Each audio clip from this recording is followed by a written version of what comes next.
I'm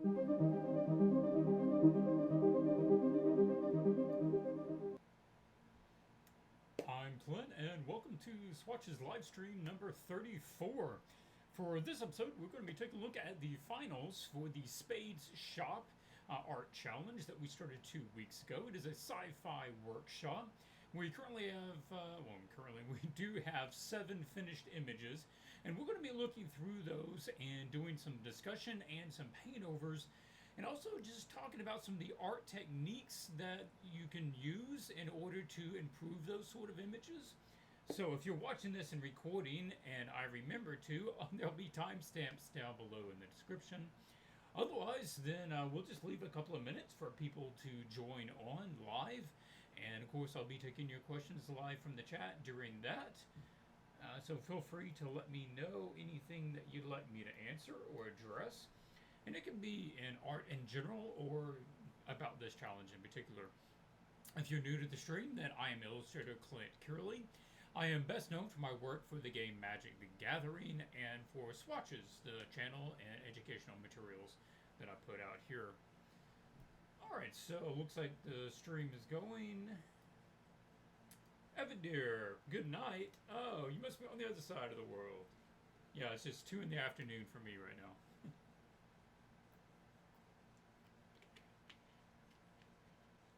I don't know, I've got everything cranked up. I don't know why the sound would be low. Let me double check to see if my system reset. Yeah, when I rebooted my computer, I forgot that it resets the input volume. You may be getting a little background noise. I have the AC running over there, and I've just got to have that, otherwise it'll overheat in here. Let me know if that's any better, guys. Okay, awesome. Katie, thank you. Okay, so Arlie, Barbara, David, Nick, Thomas, Travis, and Ewan were the 7 finals that was submitted in. Not a big feedback this time, or entries for this particular one, but that's okay. We have plenty of other things that we can talk about, and that's how I want to... Sorry, my voice is breaking.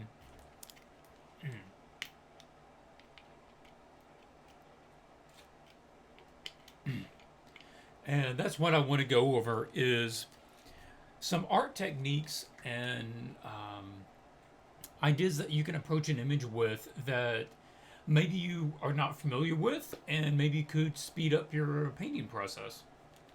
I'm wearing those, but it makes me sound weird when I'm trying to talk with those on. I can't tell a lot when I'm talking. Okay. I only recently found your YouTube channel, Katie. Hey, yeah, I didn't recognize your name, but I appreciate you coming by the channel and joining. I will go ahead and let you know, if you haven't been to one of the live streams before, my internet connection here is a little dodgy. Like when it's working, it's fine, but it drops frames all the time. So if you're getting a little glitches, it's probably from my side. You're a 3D character artist, and I'm pushing to character concept art to boost my career further. Hey, adding on new specialties, always a good call. If you can do that, make yourself more desirable to the clients. So, all right, well, I don't know how many people are joining, but I'll go ahead and get started on these, open some of these in Photoshop, and we'll just start talking about some stuff. Hey, Dream High, how's it going? Natalie, yep. I tried to do one thing, but I couldn't finish it on time.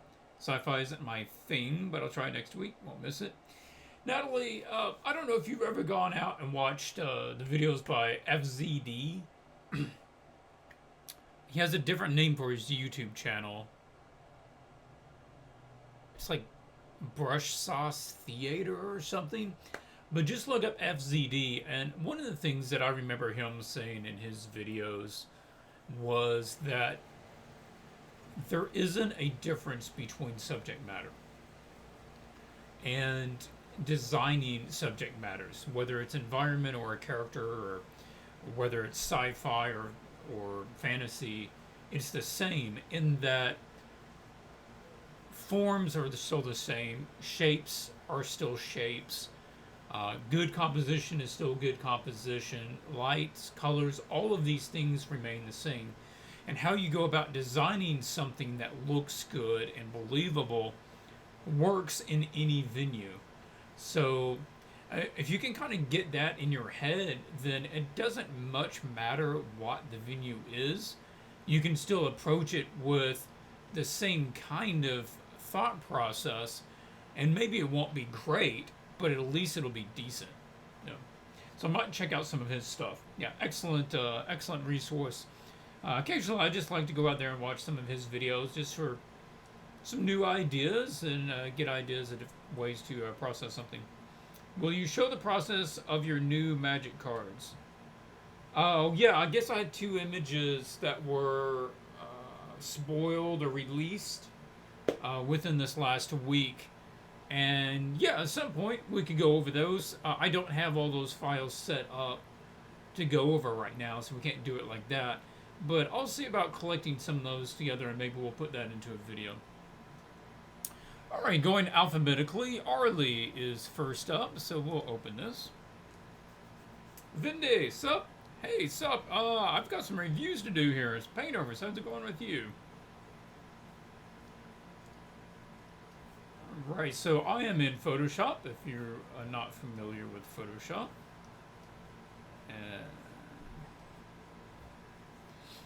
Okay, so Arlie told me that for this image, I think she wanted to do a painting, but her time was just really limited. So she went for a more comic book style line art with some colors instead of the full painting. And I get that, but let's assume that she's going to continue with the painting. I do see that she made some adjustments from the first week. Let me make a new layer here. And move back up to my normal brushes. All right.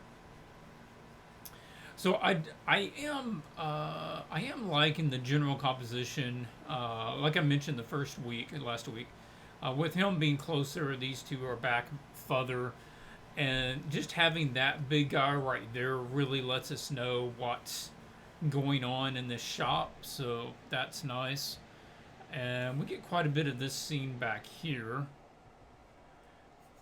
That guy, man, I almost want to put him over just a little bit, but okay. I pulled up some references. I'll try that. Thanks to the device. I was having a hard time with the process. Yeah. I found this reference that very closely matches the scene that she has back here. And if I was painting it, I'd probably use something like this in order to be a guide for what to do going forwards. Love to see the background their AD gave on those cards. Yeah, the card Pneumonic Betrayal was supposed to be a fairly abstract piece. Like, it's not completely realistic and understandable. So, yeah, anyway, we'll have to talk about that some other time. So, going forwards, with this background, let's talk about a couple of things. Just the way the light works. One is, if you're inside of an atmosphere, that is, inside of a planetary body that has an atmosphere, you can't see a shadow side of any other celestial body. And because this, see if I can explain how this works. Space is naturally black. There's no light out in space, right? Unless the light hits something. And then the atmosphere gives something for light to hit. And so it sets it down to a blue. I'm going to say it's a blue closer to this blue. And this blue is like super light. Therefore, what you've essentially done is you've moved the base value of the darkest dark up to blue. Because black has now been pushed up to blue. It's the same way that on this layer, let's say, on the layers palette, it's the same thing as if, okay, this is black right here. This is the blue. This is the white. That's how the layer palettes work. It's the value scheme, dark, midtones, light, and then the bars show how much of each one there is.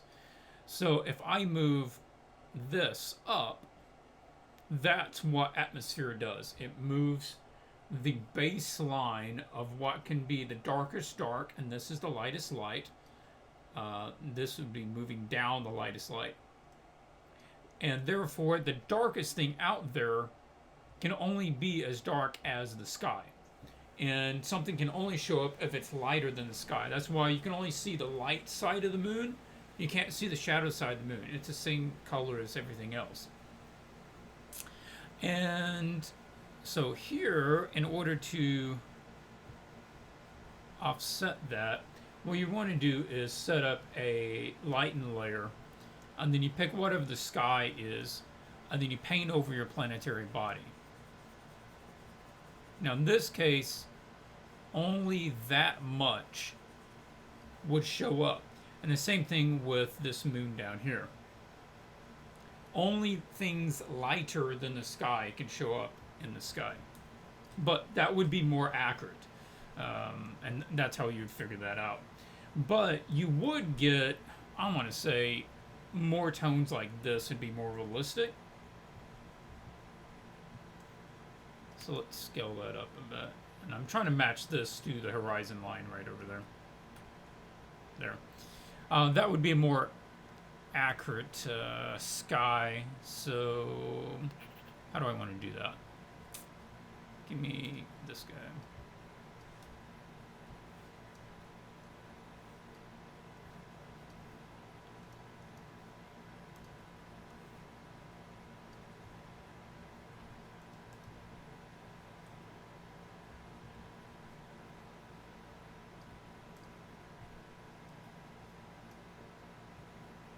Okay, that would be a bit more accurate.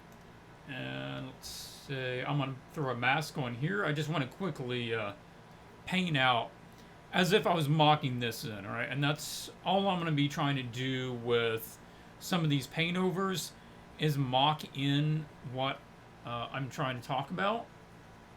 And then you can get the idea of where I would go from there. Oh, no. I did that the wrong way. I meant to be painting that over here. No, brush.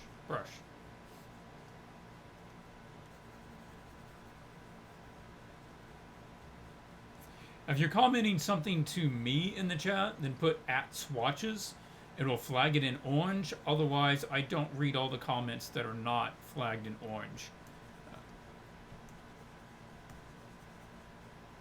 So I'm just using that photo as a placeholder to kind of mock in what that background could look like. And there we see the photo as our template. And then I got the original scene and I set that over that. And I set that to lighten. Now it has a really, really blue look to it. So I would just offset that by warming that up a bit. I don't know, that's not the right way.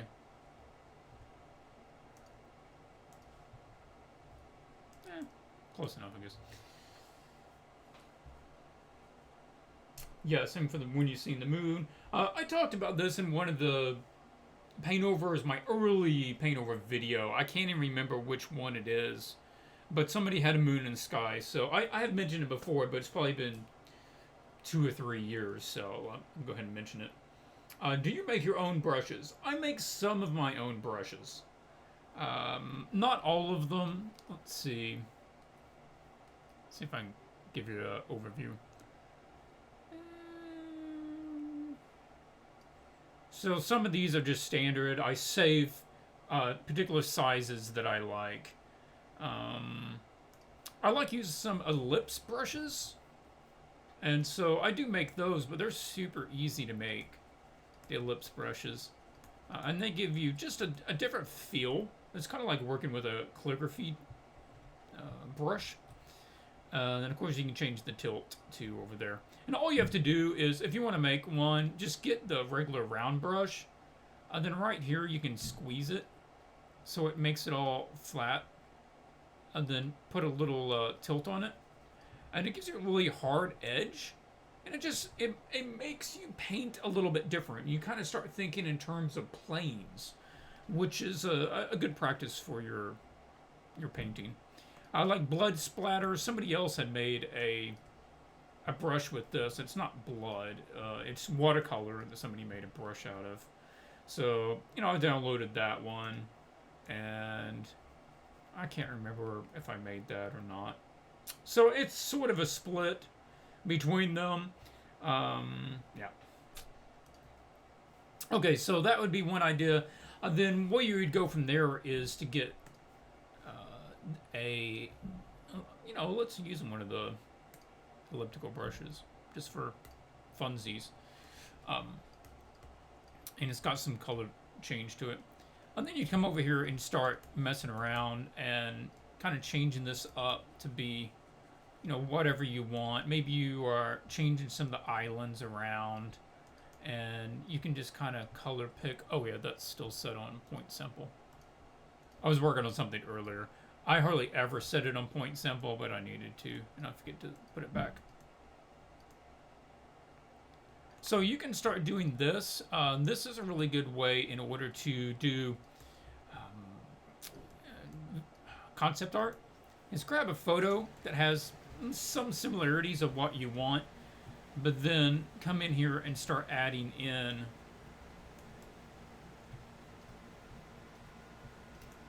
stuff. Like here you could put that tower, right? He has some different towers and stuff. And so you're going to just do that, start coming in here and putting in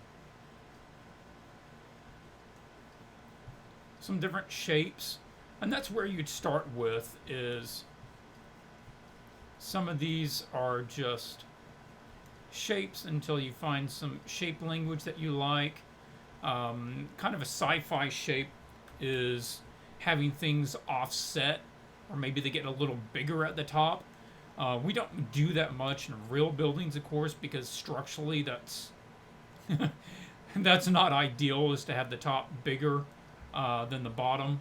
But yeah, there you go. Maybe there's like platforms or ships docked or something. Yeah. You could have a big ship up here. Anyway, all right, so that's some ideas with that, just kind of going forwards and how you could flesh out the background scene. I'm not going to go over all of this stuff. I just want to be able to get to the next image. But hopefully that gives some of you ideas of how you might be able to address that. So let's go ahead and close that. A bit of closing. Davey, hi there. Your work is amazing. I watch all your videos here from Brazil. Hey, Davey, thanks for watching from Brazil. I've never made it to Brazil. Closest I've been is Peru, but maybe I'll make it down there sometime and we can catch up. Love your series, Stefan Cordell. Have a great weekend. Yeah, so Chase Stone made his own brushes. Here's Stefan Cordell. Just wanted to thank you for your awesome videos, awesome streams. We'll continue with the next challenge. Hopefully I find time. Oh, Backcraft. Backcraft. So you're Stefan? Is that your handle out here on YouTube? Clarify that for me. If so, hey, awesome. Thanks for joining. As I mentioned last week, we're not going to be kicking off a new challenge this week. Normally, as soon as we finish one, we start a new one. But we're not going to do that this time because I have several commissions that I need to be putting a lot of time into because the deadline is fairly short. So I'm going to wait at least a week or two in order to start the next challenge. I have a pretty good idea what it will be, and it will be unlike anything that we've done before, but I think it'll be something really fun. So hang around and we'll get to that in probably a week or two. I just want to get a really good starting point with these images and know that they're going in a good direction. And I'll be able to get them done on time before I commit to doing more streams or more challenges. Yeah. Have I been to Colombia? No, I have not. I've been to Peru, Bolivia, and Honduras, as far as Central South America. Yeah. Inktober. Yeah, we should do Inktober. I don't know if I'll commit to doing it myself, or maybe one a week or something, but yeah, we can do Inktober for the Swatches group on Facebook. Absolutely. If you're not familiar, Inktober is a monthly challenge, comes around every October, where you do a new ink drawing, traditional ink drawing, every day for the month, and you share them online, whatever your social media outlet is, be it Facebook, Instagram, Pinterest, whatever it is that you do. So yeah, I think that's an excellent challenge. Maybe we'll do that. Arlie, yeah, Arlie, I appreciate you joining. You've been very consistent with your work, and I like the direction that you're taking with your piece. Let's pull this back just a little bit. I would. Okay, aside from just some of the technical things that we talked about as far as how you could go about painting some of the stuff in the background, I want to suggest that you push this city even further. Let's get some of these buildings to be 5 times bigger, right? Just really push it. Spaceships, maybe way bigger. Just push this as far as, remember, if this was a video game, like Destiny or, similar, then you want this place that you're just like, it's awe-inspiring and adventuresome. It makes you want to get out there and explore this place. So see if we can push it further. I do like your baskets here of the eyeballs and hands. I think that's pretty cool. Just the shelves with some of these tools and the extras like this. This guy that's more proper, who's kind of the mayor of the place, he's got a lot of character, but he doesn't fit with anything else in the scene. So I am going to call you on maybe tweaking his design a little bit. That maybe not a full top hat. I think maybe a bowler hat would maybe fit a little bit better. Or if he was a bit scruffier, like if you made him scruffier, I don't know. I might want to think about him a little bit, because there's nothing else in the design of the city or the design of the shop that shows that sort of 19th century design to it. Yeah. Okay, next piece, Barbara Lucas. Hey Barbara, I am using a part of your image in the cover for this video, in the thumbnail of the video, just for you to know, and I've put the credit of you. So I'm using this little piece in the cover of the video. If that's not good for you, then I'll change it. But it just represented Sci-Fi Workshop very well, so I used that little call out in the video. Okay, so Barbara, very nice piece here. It's got a good mood to it. It's very consistent. Perspective looks pretty good. I definitely get the feeling of what's going on here, and this is a lot of work. So I can tell you put some time into this thing, and I think it's paying off pretty well. Now, where can we go from here? So much that we could do with this, and we're not talking about making a lot of changes. We're just talking about pushing it a bit further. Again, here we have the situation of being able to see the dark side of a moon, a planetary body, and that just wouldn't happen. Again, we want to get a lightened layer, and then we use whatever the darkest part of the sky is, and then we paint over that celestial body. And just for sake, I'm going to lighten that.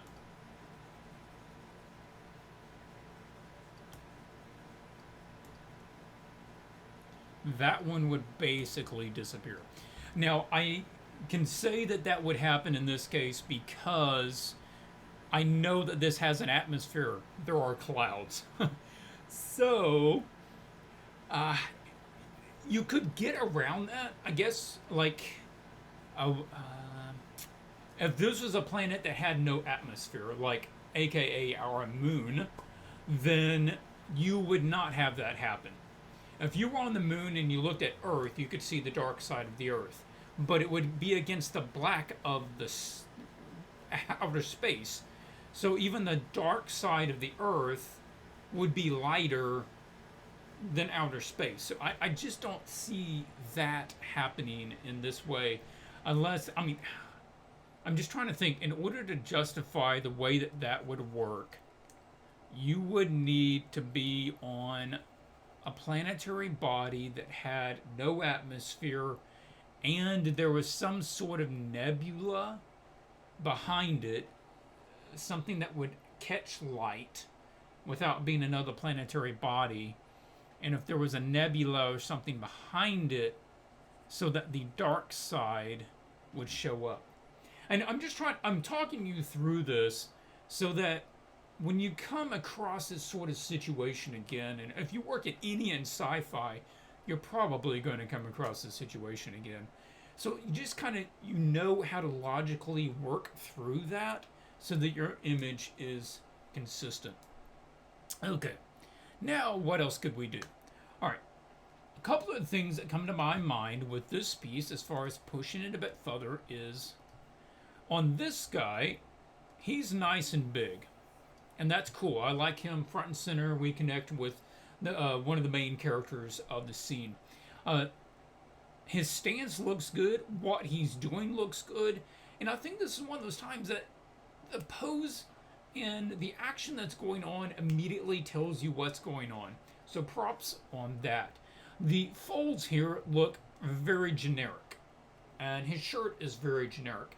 And I that's one of the places that I would put attention first off, is just go get a similar kind of shirt and take a reference photo and really and then light it like this. Put a, I would just get maybe my phone light and hold it out here just like with this hand, just use your phone with the flashlight on it, and then take a reference photo with your webcam or whatever and use that as your ref.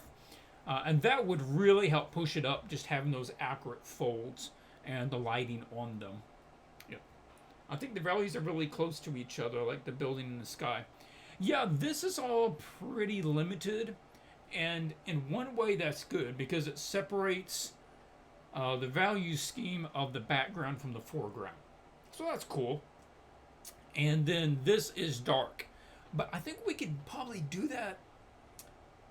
We could probably get some more values and some more colors out of the scene if we separate with everything in the foreground, the shop, having cooler tones, being in this bluish range, and everything in the background having more of the violet, peachy range. And that's how I would go a bit further. So, let's talk about that on him. And you might think about adding things like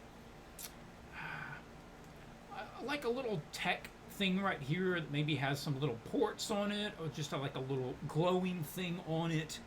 It's like a little wearable computer. Maybe this has some sort of logo or patch on it, or maybe it has some sort of design going across it. Just give it a little character. Or maybe he's, this is a work shirt. So it's got, spots on it. Make it look like he's dirtied this thing up, right? So that's one idea. This guy is really passive. I feel like I get the idea that he's a he's a guy of prominence. I'm not sure how to say that. That stance is very passive. It's one of authority, a person of authority, let's say that. But it's really passive.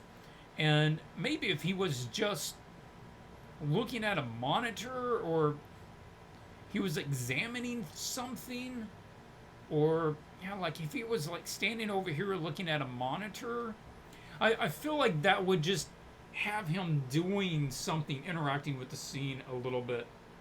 And do you think increasing the contrast would help here? Yes and no. Dream High, you're on the right line. Would increasing the contrast help? I'm not. Contrast, yes. But contrast does not always equal values. I don't know what that letter is. That's not a letter. Contrast could come in the form of several things. Values being one. Edges could be one. Hard edges, soft edges. It could also come in the form of color. Saturation, right? Vibrancy. It could come in color.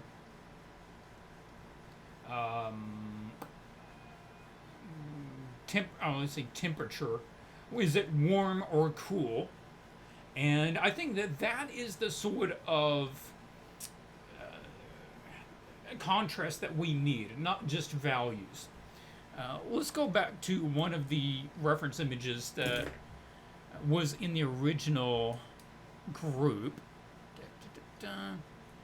James Pyack created this one as a concept art for Titanfall. Now you can look here, like, this has a good contrast between the two, the outside and the inside. And this is because they use different color schemes. This is a very cool color scheme. This is a warmer color scheme. This is slightly darker, that's slightly lighter. This isn't getting lost in black unless you got this really close part up here. It's kind of, right up against the lens that's dark. But otherwise, it's okay. And we see that sort of thing even over in some of these other ones. Like this one, this is concept art for one of the games. Elysium's concept art. Okay. And here we have a really bright scene out here, but it's not lost. It's not overexposed. And here we have a scene that it's darker overall, but again, it's also not lost. So there is some contrast there of the overall. This is one of my favorite reference photo. Yeah, it's a fantastic piece. It's really worth going out and looking at some of the concept art for Titanfall. It's excellent work. They hired some really high caliber artists for that. And also go take a look at this guy's gallery. And I've gone out and looked at several of his things. The dude knows what he's doing. Really clean. This is really good high-end concept art. And if you're interested in getting into the field, if you can do what this dude does, you're good, all right? And you're going to find some work. I can't imagine that you would not find work if you could do that kind of work. So for this one, I pulled up some refs. Which ones did I grab for this? Oh yeah, I thought this one was really cool. Getty Images stock photo out there, but let's drop that in here and let's set this up. Oh yeah, one thing I wanted to mention about this is the perspective almost works, and I mentioned that because sorry, my nose is really itchy for some reason. It's probably because it's on camera. It only gets itchy when it's on camera. So I'm just on my line tool, and I'm going to set up perspective here. Following the lines on the floor, I'm going to do a line there, and do a line here. Now these are parallel lines, and wherever parallel lines meet is the horizon line, and it's almost accurate. So like on these, I'm losing that one over here somewhere. So the horizon line by these two lines is right there at the edge of the dock. Now that can't be because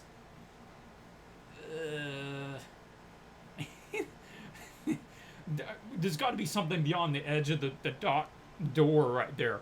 So I'm going to assume it's just beyond that, and those two are just slightly off. So let's say the horizon line is right around there. That seems about right. And you could adjust the other ones without it being too much of a change. But that means that we do actually need to see the horizon line right there, and we don't. So in order to fix that, let's go ahead and just get rid of some of those guidelines. We do need to have, oh yeah, that's set on light. Let's make a new one. That is out here. The horizon of this planet needs to be up to that line, right? There we go. So we got to see that, whether they're mountains or whether that's just flat or an ocean or whatever it is. That's where the edge of the planet is. So we've got to put that in there, and that's going to be close.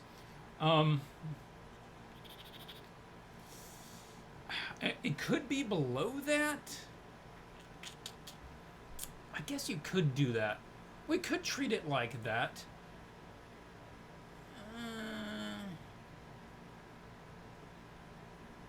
If you were high enough, you could throw that down there. Maybe that's what he's going with. All right, we'll go with it. We'll go with it.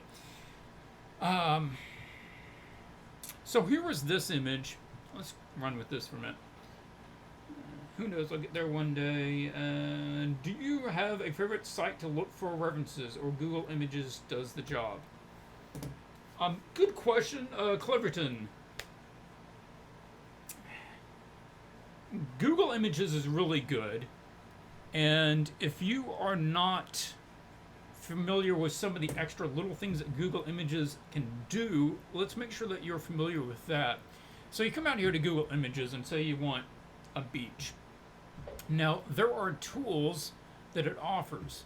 Say that we want to find a scene of a city, and this is something that I used previously. So let's say beautiful city, and we can search for that. Okay, well, now we got just all kinds of stuff.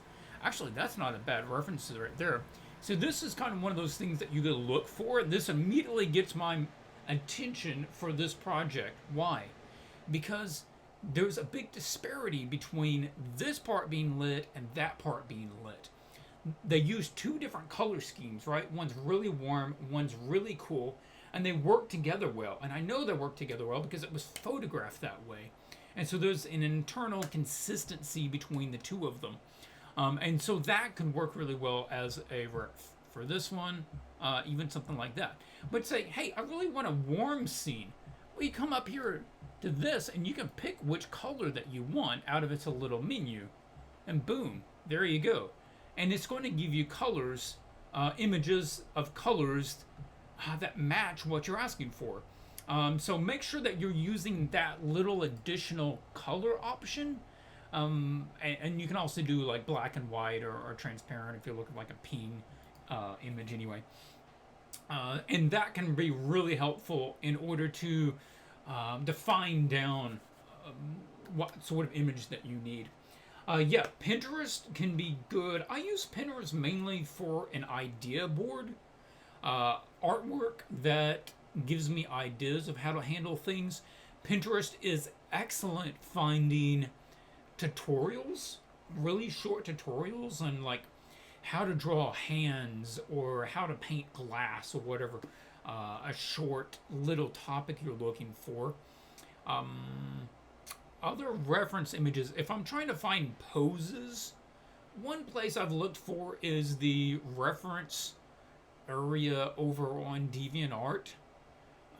And then, of course, if you want high quality images that you can actually use in your concept art, and I've mentioned them before, which is photobash.org. Not a sponsor, but another artist runs that site, and I've bought numerous packs of photos from there, and I've never been disappointed with the quality or the amount of photos that I've received from that site. So make sure that you're checking that out if you need some good images to use in your concepting. All right, so for this one's just a little flat for me. So I would adjust that by just popping that up a bit and maybe just a bit warmer. So let's toss some red into there. Yep, just warming that up a bit. Maybe some color balance so the lights have a little more yellow.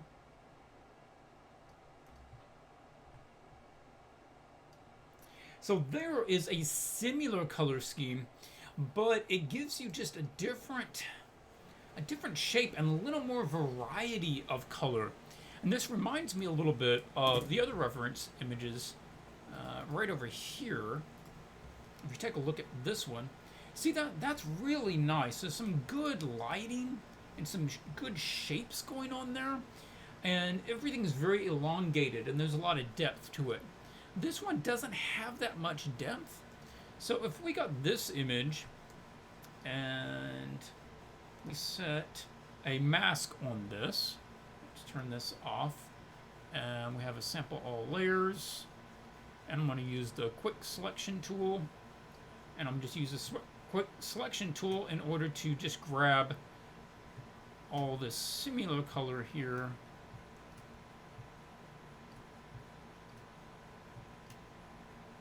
Alright, close enough. Alright, and I just want to take off that edge.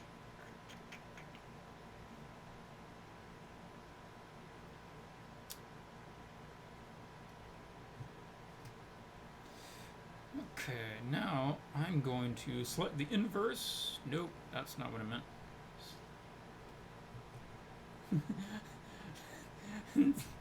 Dang Windows. Windows keyboard. Keep getting all my shortcuts wrong. Okay, so I made a mask here of just the doorway, and then I'm going to unlink that so that I can move this around and it's not going to do anything outside of that window. Now, I can get this and expand this. And I sort of like those super tall mountains that the other image had. And say that we did that sort of thing here.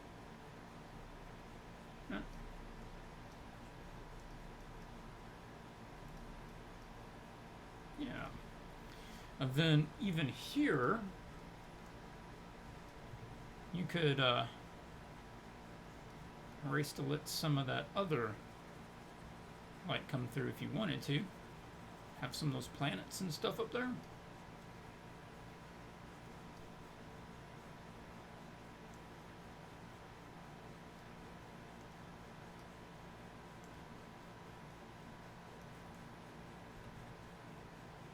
I was just curious. No, I don't need that one anymore.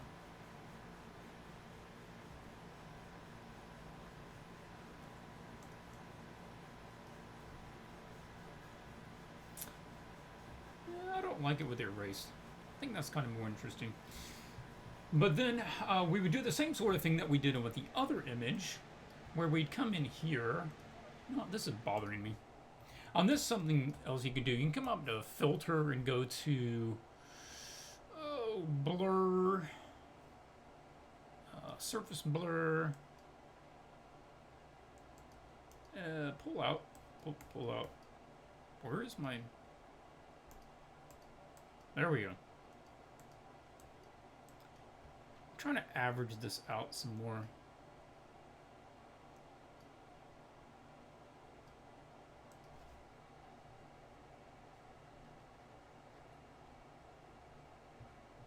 Oh, that preview was not as good as I needed. Alright. So from here you can come in and start doing adjustments, right? And maybe you want to start adding some of the buildings to it.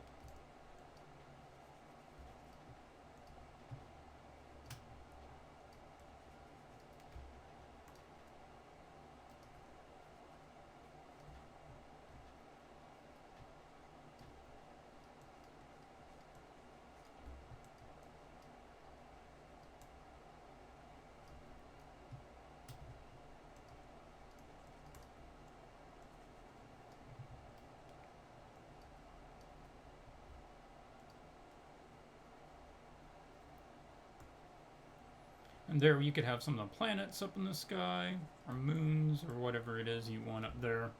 And you can have your clouds.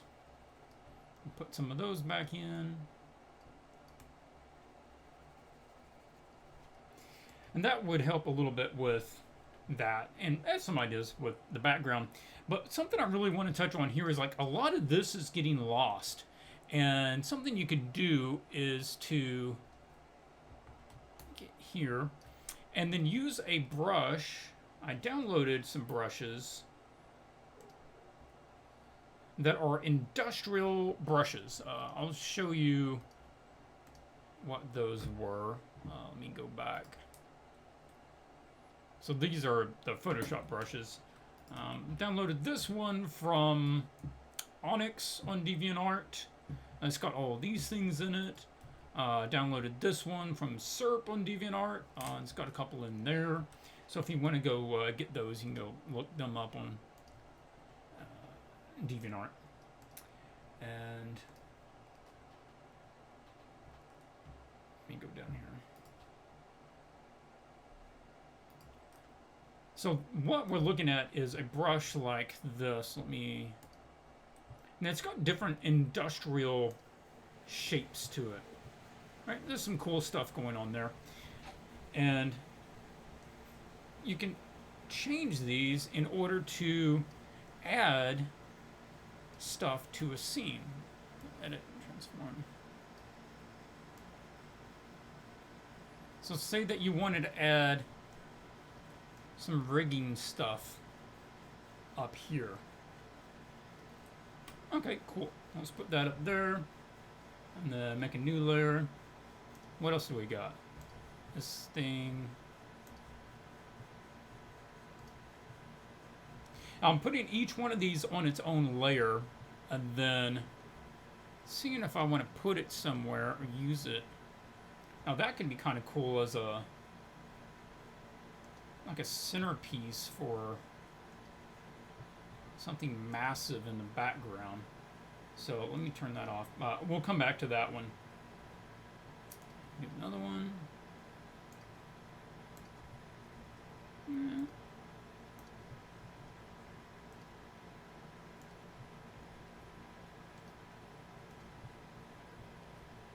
I'm not sure what all these are, so I'm just playing with it until I find one that I think works well for what I'm trying to do.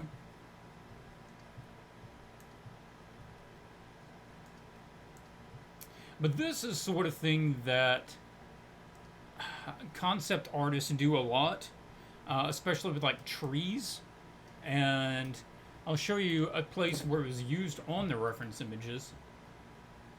With this one that we're looking at earlier, like that tower right there, that's exactly what it was. That's likely where they got some of this too. They just had a pattern, and then they copied and pasted it, or used a brush to put it in there, and then used perspective and twisted it into what they needed. And that's what we're doing here. Okay, so.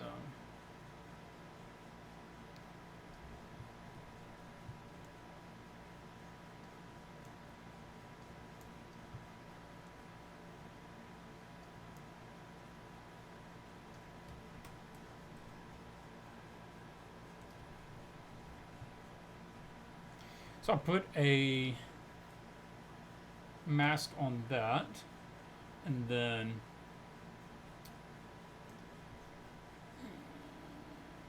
I want to paint in where I want that.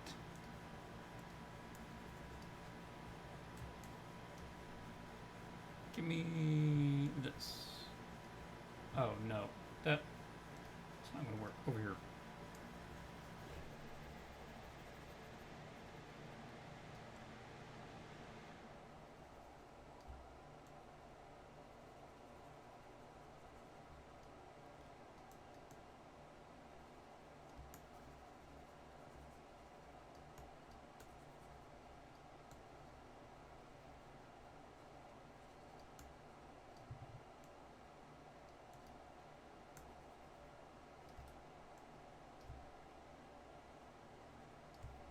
Okay, so say that there's some sort of tech piece back here. And we're basically going to be doing the same thing that we did earlier, which is we're going to get a lighten layer, and then pick the darkest tone, and then we're going to paint over that so it matches in. You're like, well, what was the point of that? Well, now we can come back with a layer behind it and use something like cool tone that we have over here and just deselect.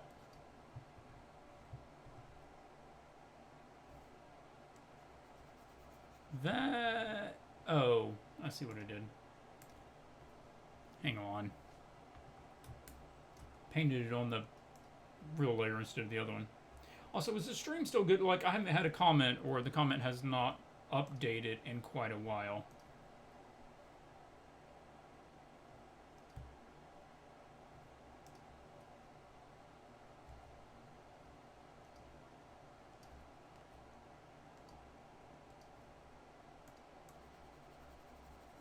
Alright, yeah, I did that on the wrong layer. Sorry. It's fine. Okay. Alright, so I'm coming in here and trying to paint in everywhere that there isn't something already there. It's all that background stuff. Now, I'm going over the wires. I'm not going to take the time to go around the wires right now. But you would want to do that with a... if you're doing the piece, you know, with more time. So, okay, there we go. Now, over here, I've also turned on this so that I can't paint without outside of that area. Now, I'm going to set this to lighten, and I'm going to copy this tone back here. Oh. Paint that tone. Now I can come back in with a normal layer, and it's behind that, and I can paint in, no, deselect. Why? Oh, yeah.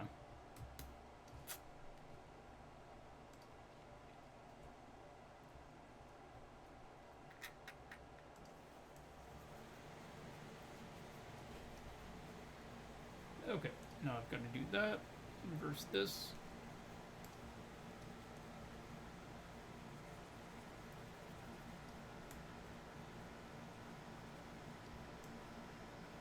Now I can do essentially the same thing again and backlight that little thing.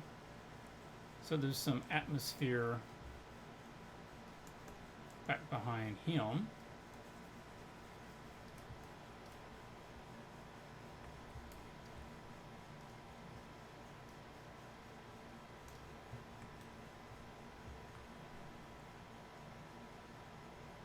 Woo.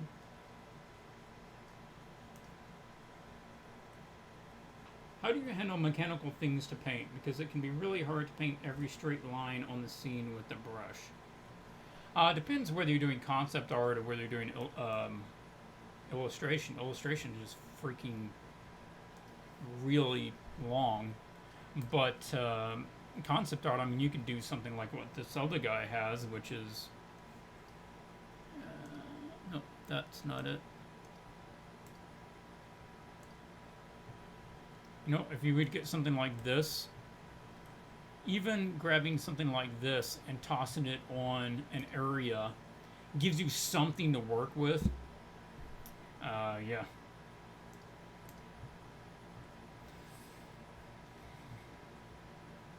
Go back to regular brushes. So from there, it kind of gives you a shape, and I would suggest doing like a little backlighting. So there's some sort of light back there that's coming around one of these shapes, or maybe you have little glowing bits. Right, some nice blue lights. And there's some sort of blue light on this thing back here.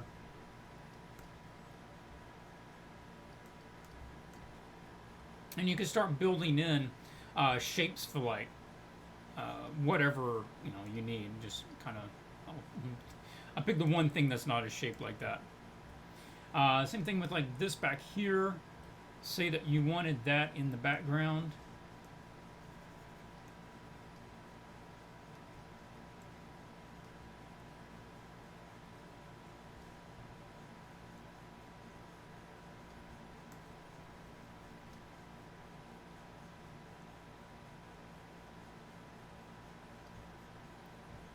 Then you can put that on here. Grab this.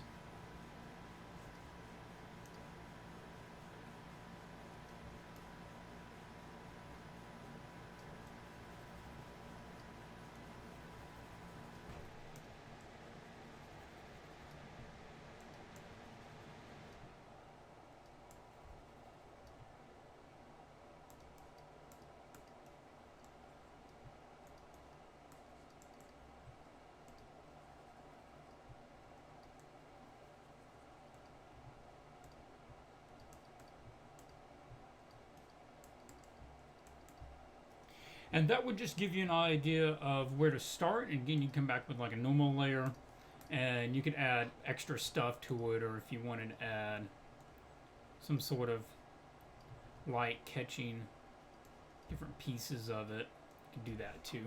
Oh. All right, I'm taking way too long on these, so let me go ahead and move forwards. Okay, David. I like your general idea, and you definitely put some time into this. The suit looks pretty cool.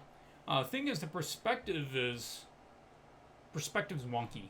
So let's address that so you understand what's going on. Here. So using your own lines as a guide. Assumably, the ceiling and the floor are parallel to each other. The ceiling is not actually changing angles as it goes. They would meet right around there. So that's our eye level. And that means the horizon is right here. And that puts us looking at different angles in the same scene, or having different perspectives in the same scene. And we're looking essentially flat at this city. And city is basically using a horizon line that's down here, but all this stuff up here is using a horizon line up here. But yet this stuff isn't necessarily following the same horizon line. So that would need to be corrected. Everything needs to be made harmonious with that. And I would suggest a couple of different ways. One, you could just make your own horizon line and start running your own guides, right? Like these shelves need to follow the horizon line. It's like if you count that as being accurate, then this one needs to come down here to match with this.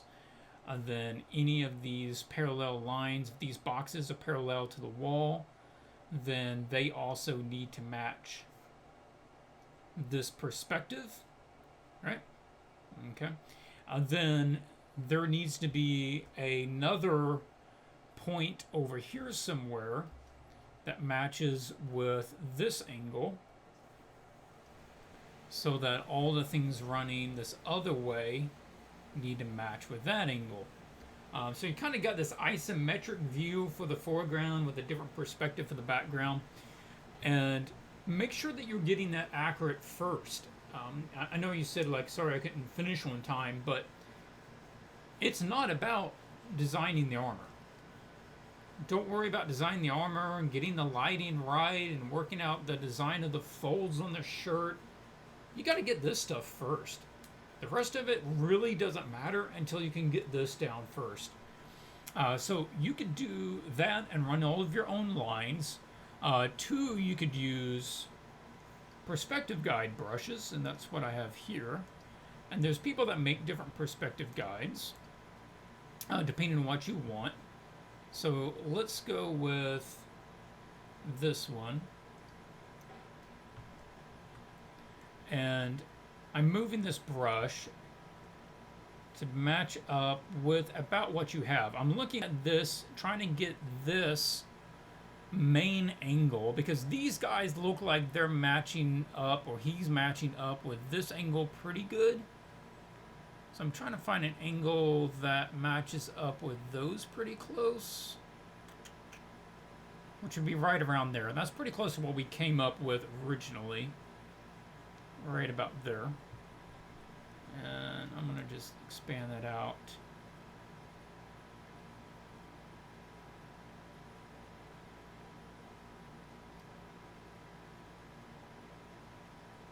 Let's say that. Let's pick that.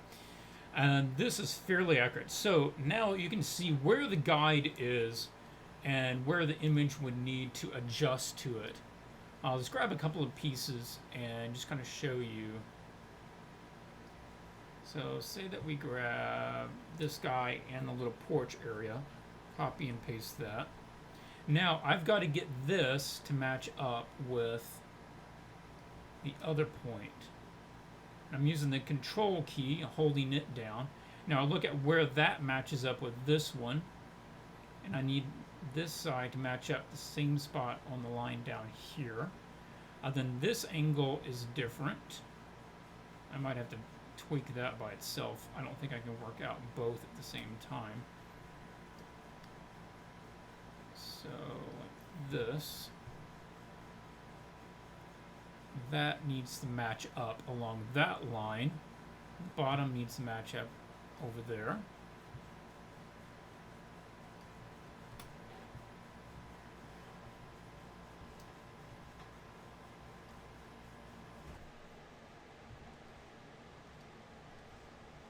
Nope, normal brush. Give me a normal brush.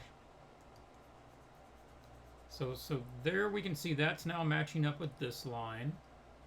And I did not mean to make that brush there. That. This also shows us where the horizon line is. That means that this whole cityscape, the ground needs to be all the way up to there, right? Unless this is super, super high. These lines are showing us where the ceiling needs to be. If the ceiling is starting here, then it comes down like that.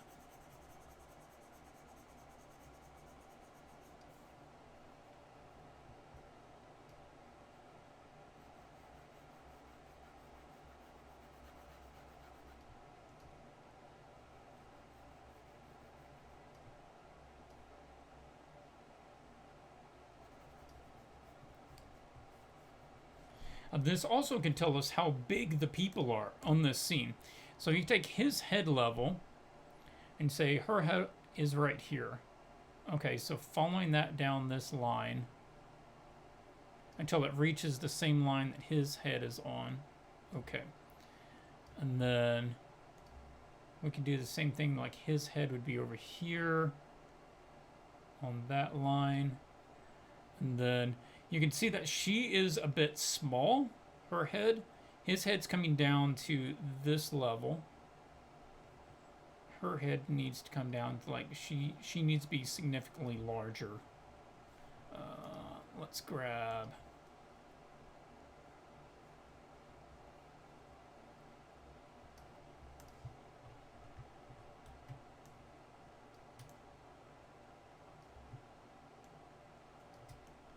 She'd be a bit closer to that. You have to double check all that. I'm not going to take the time to do all of it right now. Okay. So that is one idea, how you could go about just correcting all of it. And if you were to do that, that would make a huge difference. Just as far as believability, professional look to it. You can see just the difference. How much better just those quick tweaks have made in order to get the piece to feel a lot more consistent. Another option is to go into the refs.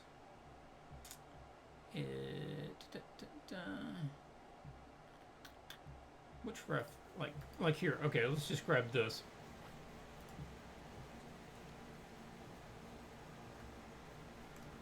So that you have some scene like this. You can just start painting it out, right? Oh, not that one, this one. So you can borrow the perspective of another scene. And it doesn't even have to be the same scene.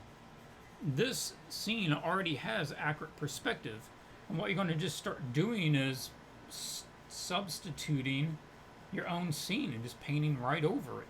So that all of a sudden it's got accurate perspective because you based it on an actual photo. And there doesn't even have to be anything of the original image left over. It just gave you the volume of the scene to start working with. And that way you don't have to start from scratch. And you can start, you know, looking at this and kind of understanding how the volumes are working here. And you start coming in and, you know, adding your people, and you're like, okay, so I have, you know, Amigo 1 over here, and you can run your own perspective lines if you like. Say, right, well, the perspective on this scene is here, here, so that's the horizon line. If that guy's standing right there, that's that, and his head already lines up with the other one. That means if I wanted somebody else, then why am I getting that look? There we go. Then if I wanted somebody else standing closer, then they would be standing right here. And this is how tall they would be, matching in with this scene. Yeah, so those are consistent, and then if there was somebody else standing at this wall down here, that's how tall they would be. And yeah, so that can be a really helpful way in order to block in a scene, or at least concept a scene, is by starting with a photo and just borrowing the perspective or the volume of it and creating something else out of it.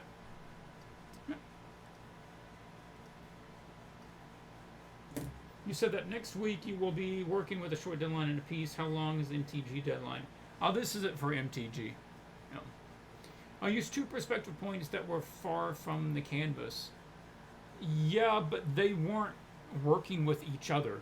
The perspective points weren't consistent with each other, or the different areas of the scene weren't using complementary vanishing points. Okay, next up, Nick. Nick, I like your scene overall. This has a good feel for the shop. It's really close to what I had in mind as far as just, you know, a couple of big suits around here, the guy working, a couple of characters. If anything, it would be nice, just kind of from an art director's point, of having that a bit bigger. If this bay door was a bit more prominent.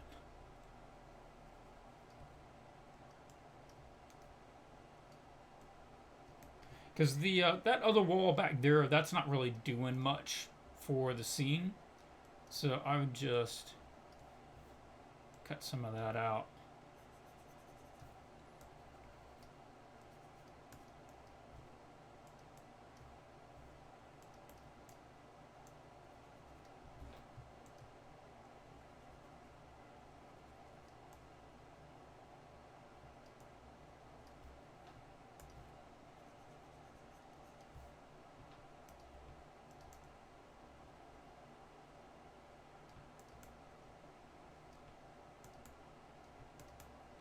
And that gives us more of what, you know, works well for the scene and what the scene is about. That's just a quick little thing. Just trying to match that up a little bit. MTG deadlines, usually 3 weeks to send in a sketch and 3 weeks for a final after that.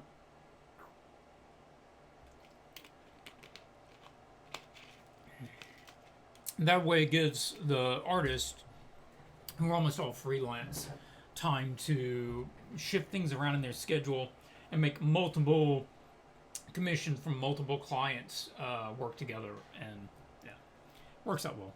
I find it's usually enough if you schedule your time well. Okay, so that's cool.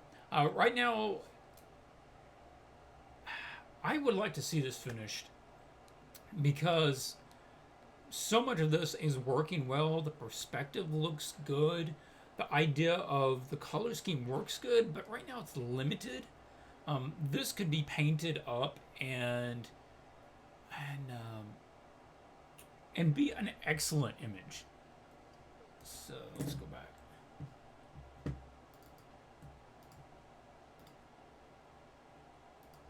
What I'm looking to do is find images that would give a bit more nuance to the piece,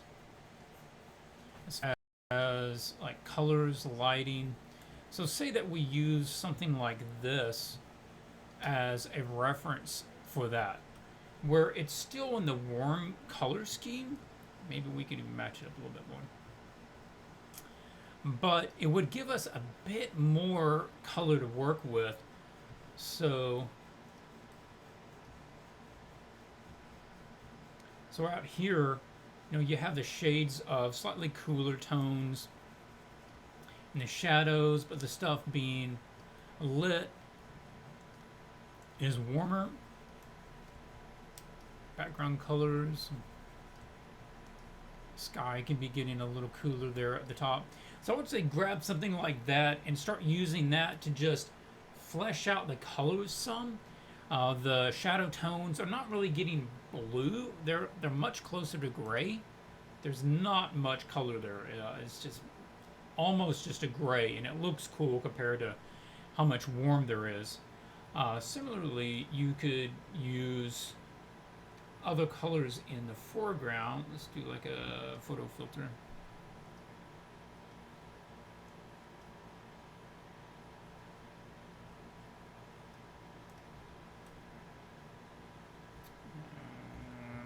Inverse that. So like if there was a monitor or something over here that was cooler in tone, then you could have the foreground and the background separated a bit, with the shadow areas here being lit more by the shop's blue monitors, etc. Then all of the areas being lit directly by the bay doors would be the really warm tones. That could be nice. And then also look for other places that you can drop in some lights. Like here, this is just aching to have a beautiful light coming down on it. I'm setting a linear dodge. Let's grab like a blue.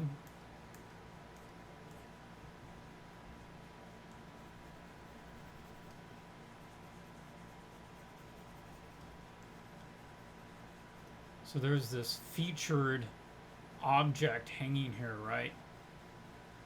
We could have it being lit.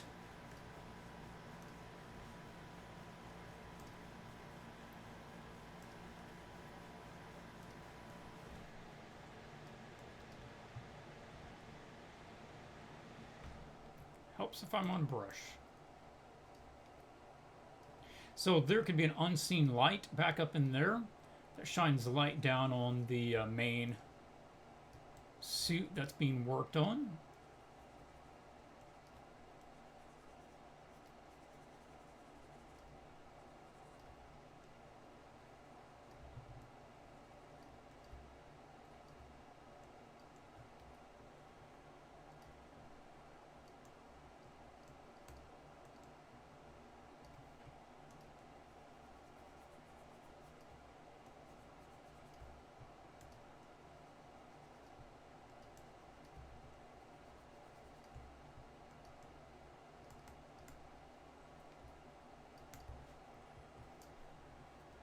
And then you have the warm light, you know, coming in from over here, catching side of some of that.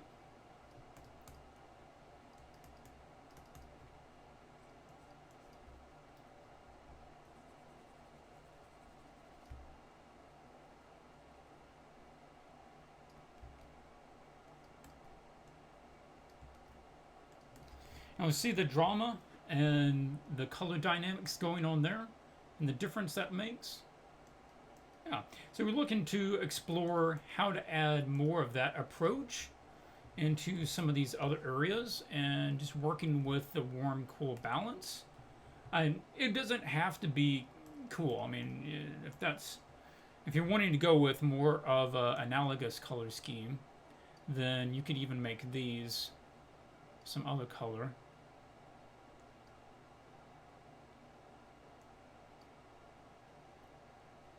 Like if you wanted red, for instance.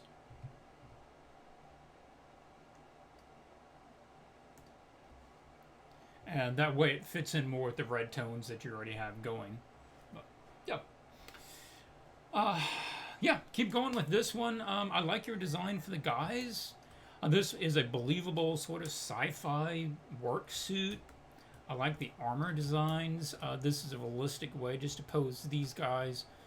And, yeah. Cool stuff, man. There's a guy on ArtStation named Matt Rhodes. Reminds me a little of his style. Really good pieces. Oh, cool.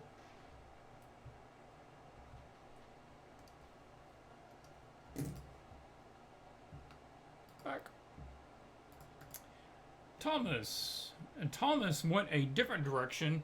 I'm assuming you just kind of got an idea and went ahead and ran with it instead of going for the workshop. This looks more like a museum than a mechanic shop. But let's just talk about it on that. So on one hand, I'm going to say, no, it doesn't meet the challenge criteria. On the other hand, I say it's cool. It gets my attention. I don't know what's going on, but it's kind of cool. It reminds me a little bit of the scene in Avatar, of course, where the main guy goes and sees the Avatar in the container for the first time. Yeah, similar thing going on there. This is an example of photo bashing. We've got some photo elements here with the cityscape and that up there, probably something a little bit on the ground. And I don't know if you drew these guys or maybe used a silhouette brush in order to create these characters, but they're working well. I like the idea that there's something here, but I have no idea what this is. Like, I don't know if this is a... Is this supposed to be a ship or a building or a reflection? Or I would need you to clarify that for me. That give me some more definition on that to kind of tell me what that is. On this is complicated because I'm taking it that this orange block is translucent, in which case you've got some complicated lighting stuff going on. One of the things I think you would see here is the lack of dark. This is another case where the translucency of this, I don't know if it's glass or gel, whatever it is, would behave by lightening all of the darks. There would be a limited amount of dark that could be in this object, and I think that's one of the first things that you would see is limiting that. That would make it a little bit more consistent, and depending on the qualities of this, reflections, etc., you probably want to get the planes worked out so that each plane is working. That's something else, that this box isn't accurate perspective wise. The top of this is actually bigger than the bottom, and that's okay if you really run with it and make sure that that's understood, but otherwise the top should be getting smaller because you're looking up at it. Anyway, I'll be working with the shape as it is.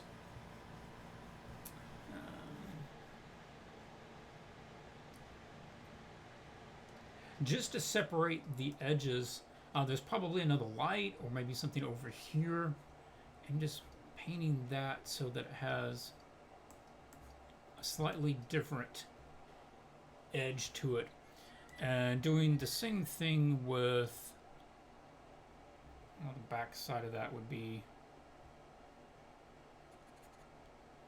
somewhere in that range, maybe a bit further. I'm guesstimating that without guidelines. How thick is this thing? Up there.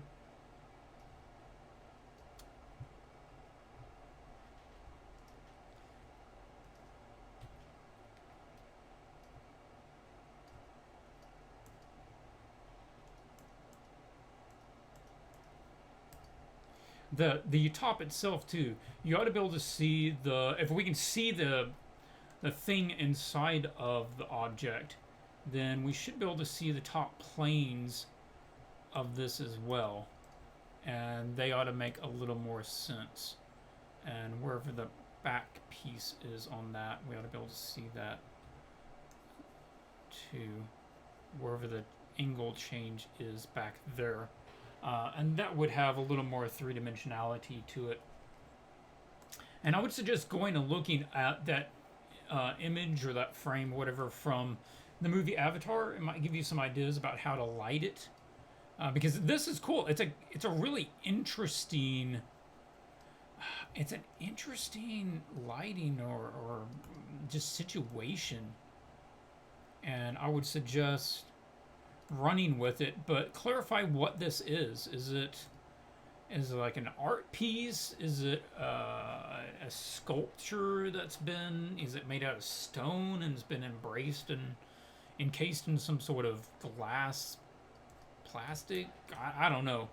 But help me understand what that is and work out the lighting on that a little bit. Not much else is going on over here.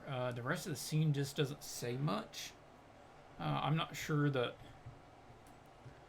just limiting it, cutting down on some of this would just make it a stronger image by focusing on the focal point. But yeah, cool idea. Like I said, going in a totally different direction with it. If there is that much, it seems like all this light is pointing down, and it means that this likely is not going to be as bright up here. There's not really any lights pointing upwards. No. Yeah, it feels like it's some sort of exhibition, like in this sci-fi place. They found the remnants of something, and so these people are going out there and looking at it. In which case, if you're going to make it into a museum thing, I'd run along and say maybe that there's like a little plaque here that's sort of describing what it is you're looking at, or maybe it's a little digital screen, right, that is kind of telling you about what it is you're looking at. And then I would put in something else somewhere else. Maybe there's a line of other little pedestals that have smaller objects. Like this is a series, right? And there's smaller ones going around the room. And then if that's the case, we don't really need these little extra pieces around here. And that would really take it, in a different direction. And I think it would be one that would really work. Like a science fiction version of museum. Yeah, that's cool.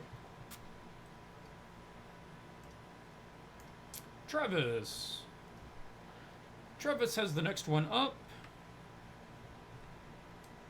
Oh, let's go ahead and make that a little bigger. I feel like my brushes are going to be too big for that. Okay, I remember the sketch.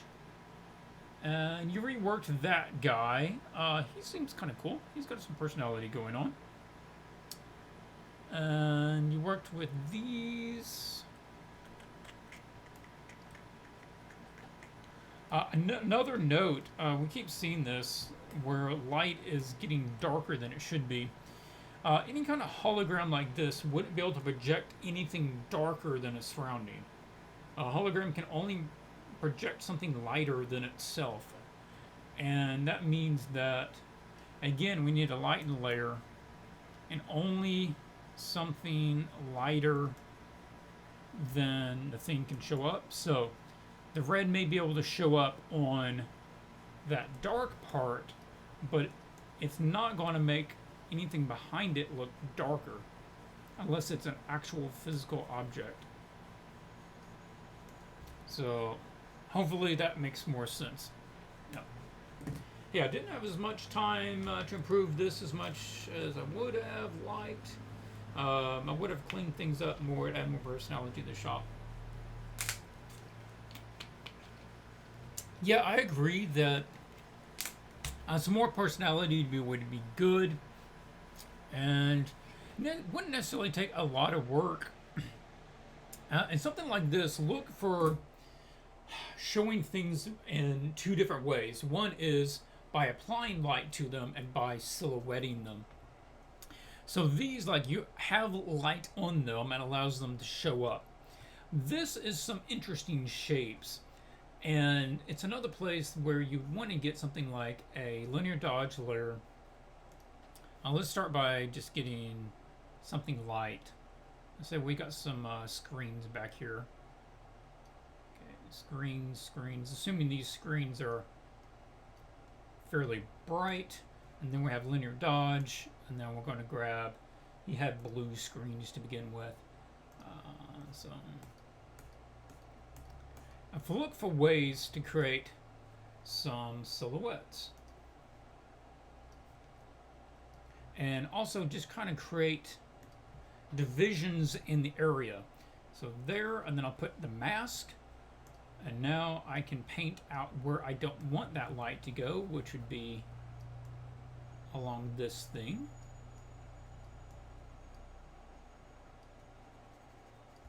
Along this, I'm going to just change that shape a little bit. Get a little more interesting, give it some more angle.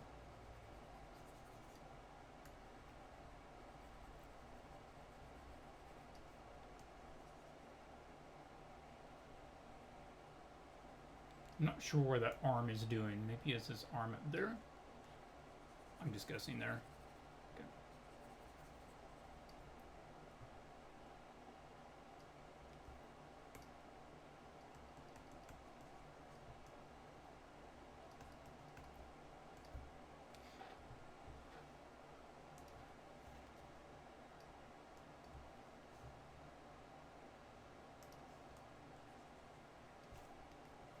And the light is up there. It's also going to be catching part of the floor down here. So let's make sure to carry that across. And there's some artistic license there. You can play around with how much, how much realism you want with the lighting. And you don't have to always go 100%. It doesn't have to be completely computed. But think about it and what works, what makes sense. Run with that. Getting add in like a normal layer. Grabbing some of that light. And we're just going to put a little edge light on some of that.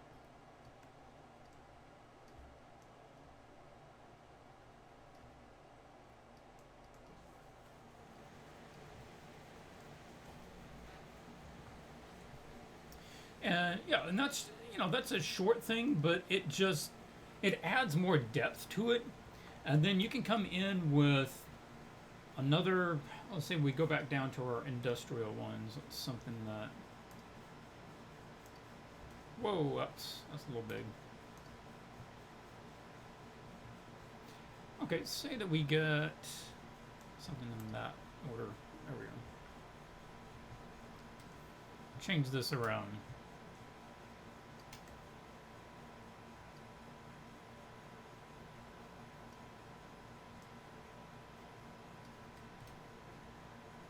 No, that doesn't work. Close, but the ellipses on that don't line up with our perspective. Oh.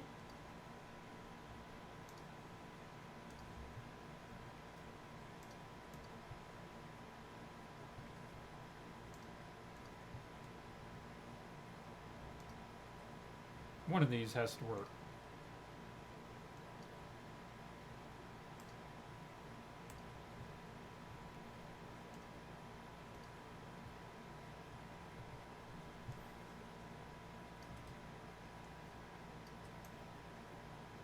Like that.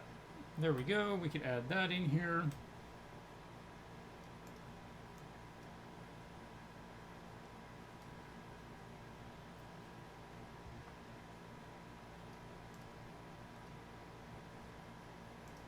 Put that on.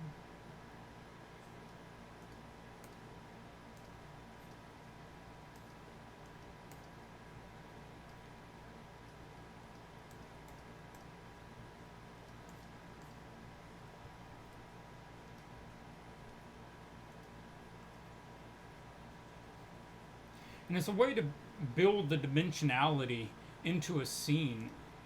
And just add like a backlight, start adding some stuff on top of it. Add some atmospherics. Yeah. And that's how you can start just filling out a scene, giving it some personality. And if you want to come back and start doing like, you know, lights and shadows and stuff on these different pieces, you can. But silhouettes can also say a lot.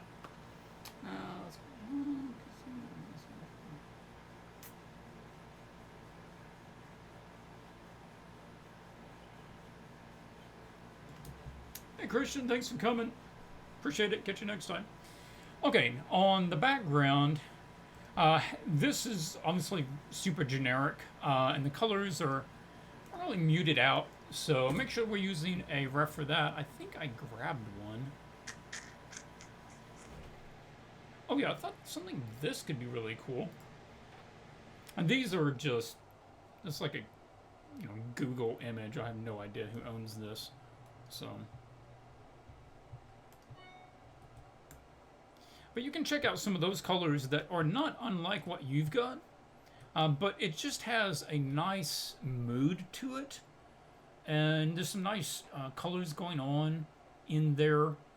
So I would say, you know, grab something like that and start messing around. And even if we want to do the same thing we did with the other scene, which is, you can grab these and just start painting your scene onto it. You can just sample some of the colors from it and start turning this into your sci-fi scene.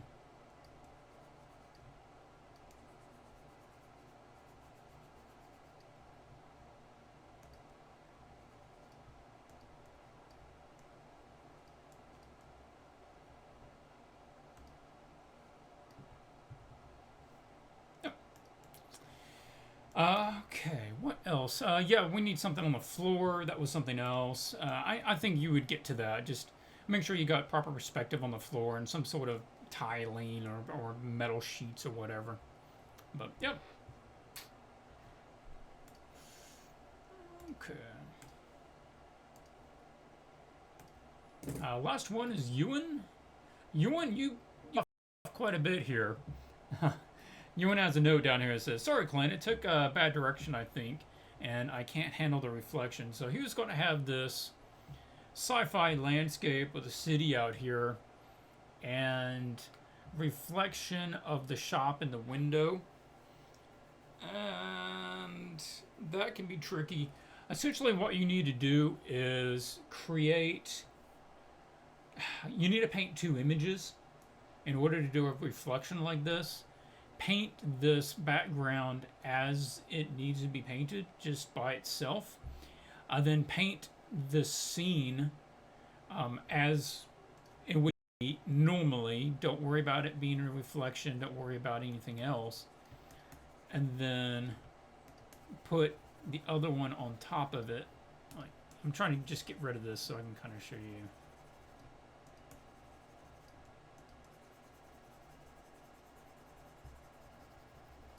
Otherwise, it'll get a bit busy. It took me a second to do that. Any questions while I'm just setting this up? Or if there are certain challenges that you'd like to see in the future, let me know. I do take those into consideration. Whatever you guys are interested in, I always want to play to that if possible.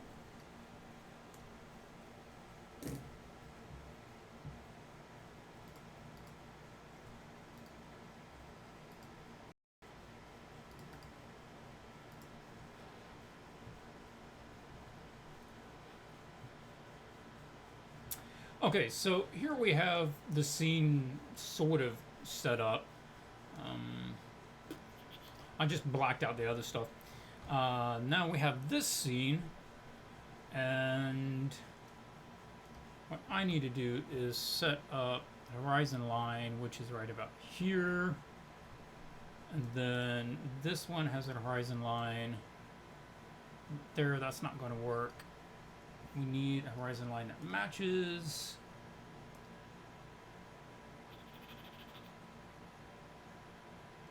We're looking And that has a high horizon line.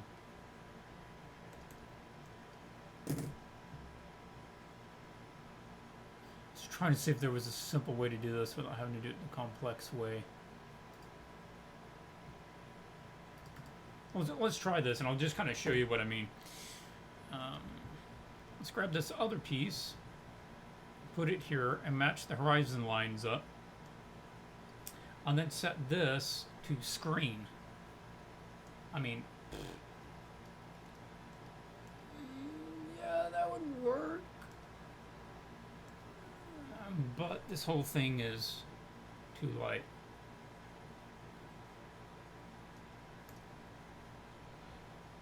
What you want to do is get the other scene that you paint. It doesn't work because that's a comic scene that's like really light.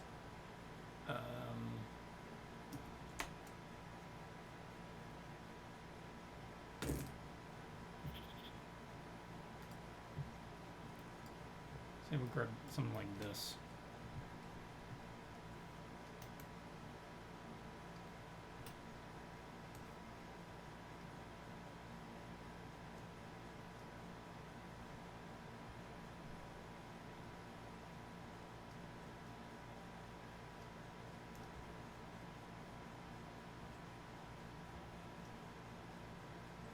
And then we're going to lose a lot of the opacity. Essentially, that's what you have to do, is you get your other scene and you set it to screen or lighten, probably screen, and put it on top.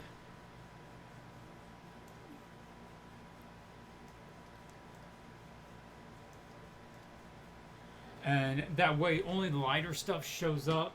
You're kind of looking at that, but it's complicated. So yeah, you have to paint two images, and you set one with a lighter, and then you put it on top, and it can't be 100% unless it's a mirror. So it needs to be set down as far as the opacity, and it's going to be probably pretty contrasty because the glass likely isn't going to be 100%. So only the really light stuff's going to show up. I would say, hey, go ahead and try it.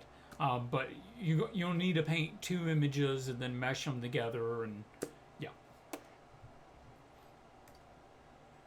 Thank you for the review. You're welcome. Swatches a self-portrait challenge. Self-portrait challenge is possible? Sure. We can consider that. Well, that was all of the 7 images for this one.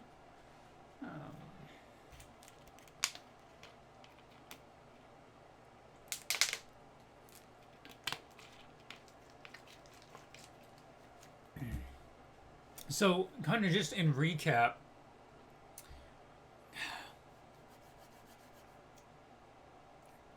find good references for this stuff. Okay, first is, like with David, nail your perspective to begin with. If your perspective isn't right, it really doesn't matter how good your suit design is or how much detailing you've gone and do on the piece. Make sure the perspective is right, and you can do that by either running your own perspective lines, you can use perspective grid brush, or you can start with a different photo and just use the volume perspective of the original photo. After that, you can do like what they've done here, which is get an idea. You set out your idea for your color scheme, and then find reference images that have a more realistic, more nuanced version. So it could be throwing a sky like this. All of a sudden it keeps a lot of the same colors, but it has a lot more personality. And that would be the next step to go. Don't be afraid to approach it as a concept piece, in which case you can get anything like this. Right, this has a lot of just good kind of text stuff going on. So you can grab that and open up your piece, throw that on there, make an adjustment. Let's open up this one.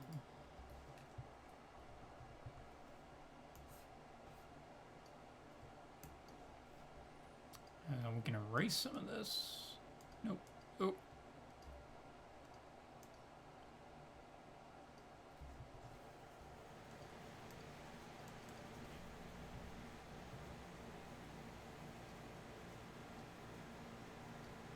anytime you want to move. Come on. So you can get things like this and I'll toss them into the scene. I'll let them be extras to kind of fill in an area, and then you can repaint it, but you see those on the references as well. Down here. Like this, some of this stuff like this fish, he didn't paint all those scales. I mean, that's a real thing. He's drawn in a lot of lines. You can see the little line around this. He wanted to shape there. Then he skins it essentially with different photo bashing elements. Most of these guys have a library that they can go to, like metal features, animals, bones, skies, water, whatever it is, and just full libraries of all these different things that they can grab it, copy it, paste it, and that gives them a template, a starting point. Then they start doing additional things with it. Same thing is like, you can tell that he copy pasted those on there. Then he came back with a light and started adding lights into this and adding some linear dodges or whatever lighting thing he used in order to give it a bit more interest. Same thing I was talking about earlier, using a combination of things being lit, like you see down here, and things being silhouetted, like this grate is being silhouetted, these shapes are being silhouetted on these shapes back here. So there's a good balance between the two. It creates a visual harmony. So, all right, well, that was all that I intended to go over. I don't see any more questions. Pitaro says it's almost 4 a.m. I never get streams unless I'm up really early. Well, I appreciate you joining. I super early though, dude. Get some sleep. I'm gonna go ahead and wrap it up here, but yeah, thank you everyone for joining. I don't know if we'll have a stream next week. I'll announce it on the Facebook group if we are. Again, I'm just wanting to make sure that I take care of some stuff in my queue. Then we'll check on it afterwards. But hopefully you've got some ideas, maybe some techniques, a little bit more understanding of lighting and how to work that in your piece. And yeah, stick around. And if you've not checked out some of the more recent videos, please go take a look at that. I was going to mention, I've got some feedback on my last video. Was Amazing Paint Over Pro Artist Repaints of Woodland Archer. The fact that I put in Amazing Paint Over in the title of that piece has all of a sudden made it one of the most controversial videos that I've ever made. There's a fair number of you who have found that to be clickbaity and would rather that I didn't do that sort of thing. And I just want to let you know, I don't like having to do that, but I'm also facing the fact that my channel is not growing. I am putting out more videos than I have ever put out before, about 3 a week for the last 2 months. And frankly, the view counts aren't going up. And as much as I like doing the channel, I can't justify the amount of time that I put into it. I've been putting in about 100 hours a month, which is a little over 2 full weeks worth of work, 40 hours a week. So I'm putting about 50 hours a week for 2 weeks a month into the channel. And even though the channel is monetized, I make a little under $100. So I'm making less than $1 an hour for the time that I put in. And while I don't necessarily do the channel for profit, I can't justify that essentially I'm losing out on about 100 hours a month off of paying commissions and paying projects, whether I'm it's being put into in a new ebook or whatever. So unless I can get the channel to really start getting some more momentum and higher view count, I can't keep putting in the amount of time that I have. So I was experimenting to see whether playing around with some of the titles, playing around with some of the thumbnail designs could garner some more views. And while I don't like being sensational with titles, the fact is this: that video in being out for, was it 3 or 4 days, already has more views than any other video I have put out in the last 8 months. This is talking about videos that have been out for 8 months have less views than this video that I put out 3 or 4 days ago. Because I put 2 words, amazing paint over. And I never want to put out a video that is misleading. I think that's where true clickbait comes in. If you say, amazing paint over, and it's not amazing, or it's not a paint over, then that's straight up misleading, and I'm never going to do that. But like on these videos, these live stream videos, they don't get many views. If I put in something in the title that says art live stream number 34, people aren't going to watch that unless they already watch the channel. And even if they follow the channel, most of you don't watch it. I've got 45,000 subs, but then I only get 1,500 views on the live stream videos. So, yeah. The most views I've ever got on a video, and I'm trying to look at what's worked before and what's worked for other people. What's worked the best for me is the best art advice I've ever received. And again, that's kind of catchy, but it's also not misleading. It is exactly what it proposes it is. So I will probably be doing that with titles a bit more often. Because I've got to get some more traction. And if that's what's needed in order to keep the channel, like if adjusting the titles and keeping the channel is option A, and option B is keeping everything really modest and not having a channel, then I'm going to choose A. Even though it's a bit of a compromise, I'm going to go with that one because I want to keep doing it. So yeah, that just kind of clues you in. I get that some of you don't like it, and I get where you're coming from. But the fact is, even if you commented and said that you didn't like it, it was successful. And that's the way YouTube works. YouTube doesn't care whether you give a video a thumbs up or a thumbs down. That's feedback to the viewer, but it's not feedback good or bad. Well, it's good for YouTube. YouTube cares about interaction. If you watch a video, that's an interaction. If you like a video, that's an interaction. Whether you give it a thumbs up or a thumbs down, that's an interaction. You can put up a video and give it 1,000 thumbs down and no thumbs up, and you know what? It'll still promote it to other people. Why? Because people are having a response to it. And maybe you don't like the name change, but it was successful. You watched the video. You commented on the video. I like Machine Nader, Andrea says maybe you should try collaborations. Yeah, I do. There's a couple of people that I have talked to just recently about doing some collaborations with them, and I think that's a great idea, and that's on the list of things to do. So yeah, that's something else. I need to start trying some other things. Something else I will be doing is putting out some videos that are more, I'll call pop videos, as in popular. I was watching a video about how to grow a YouTube channel, and one of the things that they mentioned was occasionally do videos that will appeal to a wider audience than just your standard viewer. And that's the whole idea. You're trying to bring in new people, right?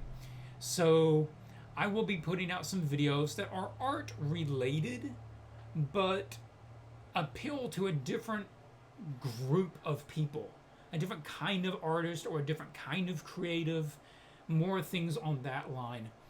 And maybe it won't be the same thing that we normally see, but yeah, again, I've got some ideas on that as well. So yeah, I just want to let you know I'm not trying to be all sellout clickbait, but I am trying to keep the channel from having to be sidelined because I can't justify the time being put into it. If you do enjoy the channel and if you do want to support the channel, honestly, become a patron. Go out there, pick up some of my ebooks, pick up some of my videos where I go in depth, and basically that's how I try to support it. Patreon was initially going to be how I supported everything that was Swatches. Currently it doesn't quite pay for itself, so I'm still having to supplement everything with other work. Not that I don't want to do other work, but I prefer to be able to take it when I want it because I want it, and not have to take it in order to subsidize everything else. But all right, just bringing you up to speed, and hopefully you understand that. All right, I'm gonna go ahead and sign off. I need to grab some food, and I know some of you guys need to get to sleep, so wrong one. I need OBS. All right, guys. Until I say it next time, keep drawing.